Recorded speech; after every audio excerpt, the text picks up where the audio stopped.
ধন্যবাদ জানাই আপনাদের। যে পরিস্থিতি চলছে, ঘরে থাকা দায়। কথা সত্য। সারাটা দিন এই মানে লেপের তল থেকে বাইরে দিতে পারছি না। আর এই ঠান্ডার মধ্যে আপনারা এতটি মানুষ গান শুনবার লেগে বই রয়েছেন, এটা অবাক হওয়ার এই বিষয়। আস্তে আস্তে আপনাদের এই গানের নিমন্ত্রণ দিছে নয়ন।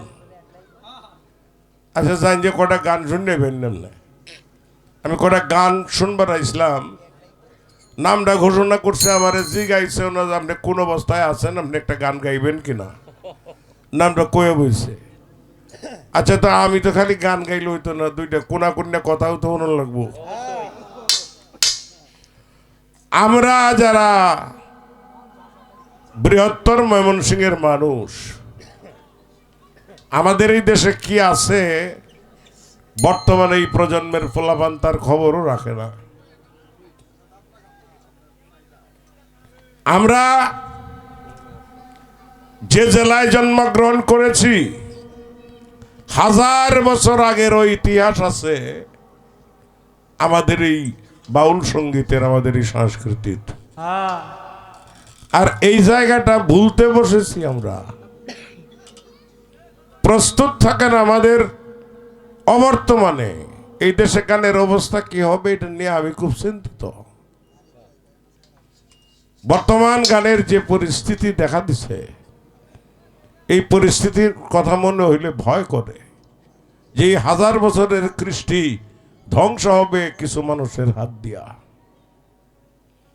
যারা প্রায় দীর্ঘ 50 বছর হইল এই পর্যন্ত গান কইরা রাখছিলাম। এটা এরা পোলাপান এখন এটা টিকাইতে পারবে কিনা, এইটা নিয়ে আমি খুব চিন্তিত।